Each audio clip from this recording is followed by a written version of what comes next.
Hello, this is the demo of our Capstone 2 project um, software solution for spring semester 2025. The project name is Vulnerable Website in short, so let's get started. So in the introductory part we talked about the website, how to use it, what to know about it, and so on and so forth. So now let's just do the practical stuff and get into the hacking itself. So to begin with, let's come on the SQL injection page in here, and if we don't have an account, in which case we presumably don't, new user doesn't have an account, so let's click on register and register on the website. So let's say I'm Tom, and I'm gonna use password 123, just simple password, just for the demonstration purposes, and let's hit register. Okay, now the server says account created successfully, welcome Tom. Our user ID is 6, username is Tom, password is 123, and here are the users that exist on the website. Admin, David, Diego, Magdiel. This is David, Diego, Magdiel, our project team. Basically, each of us have an account, so to speak, and this one imaginary person, Alice. Okay, so we know the usernames of these people, and now let's try to manipulate this login screen to access their accounts without their passwords. So if we click hint, the hint says try entering a single quote in the username field to see if there is a database error. So for the people who know how to perform SQL injection, the main thing to look for is that if the server lets special characters go through it and go into the SQL syntax itself, the SQL syntax interprets it as SQL instructions, and depending on whether if it's correct or not, it may throw an error, it may go through. So we need to see if SQL, if a single quote is expressed in a way that it has to be in the database server, basically. So if we hit single quote and press enter, right here we see that it went through. So the prompt is vulnerable to SQL injection because the database threw an error. So next thing we are doing is to potentially try to manipulate the server into letting us in as one of the users. So for example, let's try David, to log in as David. So I know some things, many things actually, about SQL, so I'm gonna just use my skills to try to enter the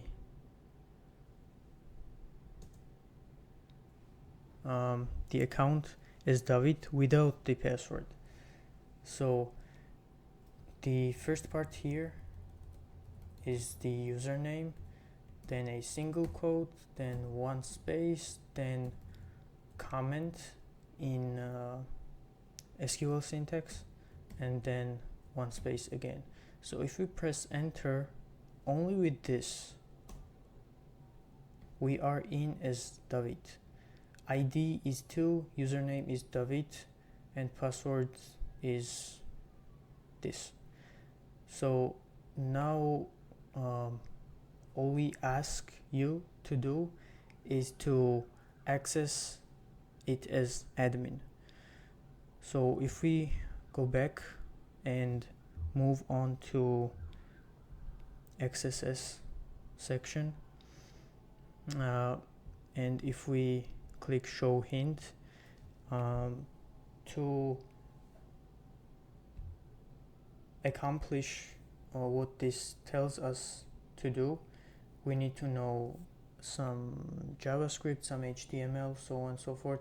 So to not get too far in this, we'll skip a few sections because this video otherwise is gonna go on for half an hour.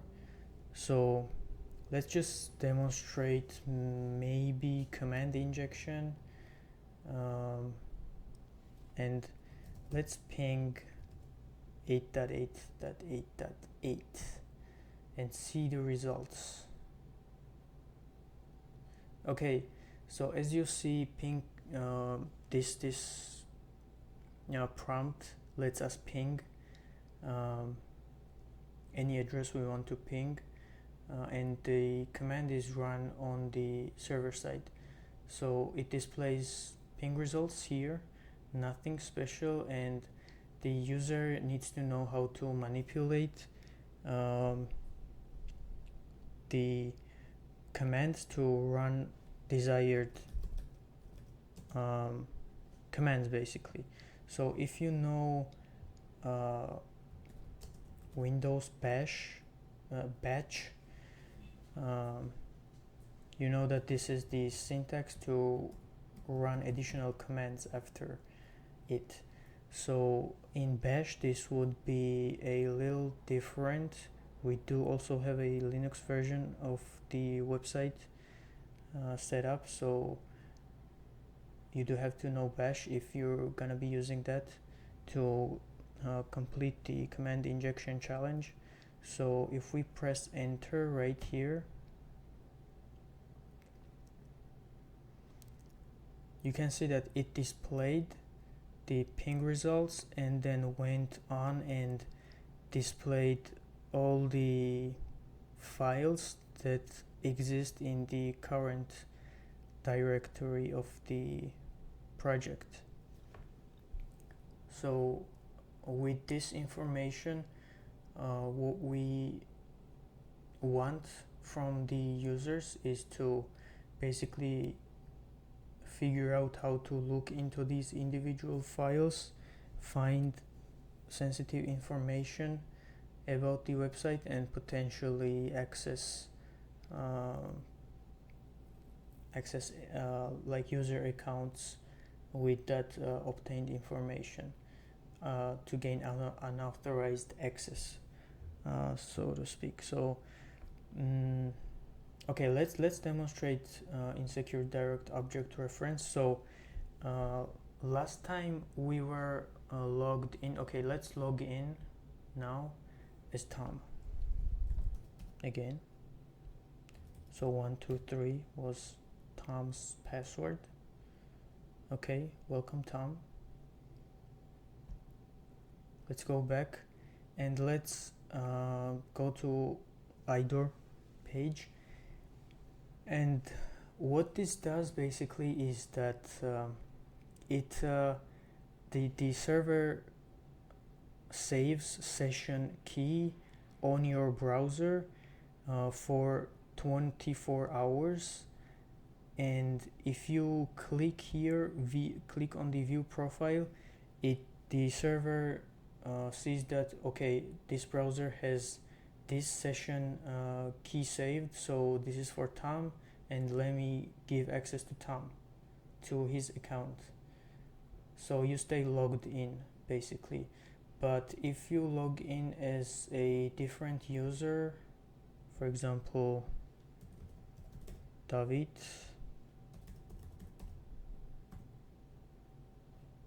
okay, we are logged in as David now, and if you go back, now it gives you David's account. So it gives you David's account because the session key gets overridden by the current account that is logged in at that time. So all we want users with this information to do is that access again admin page, manipulate the parameters, so on and so forth, to access the admin page. And let's go over briefly about FIU inclusion.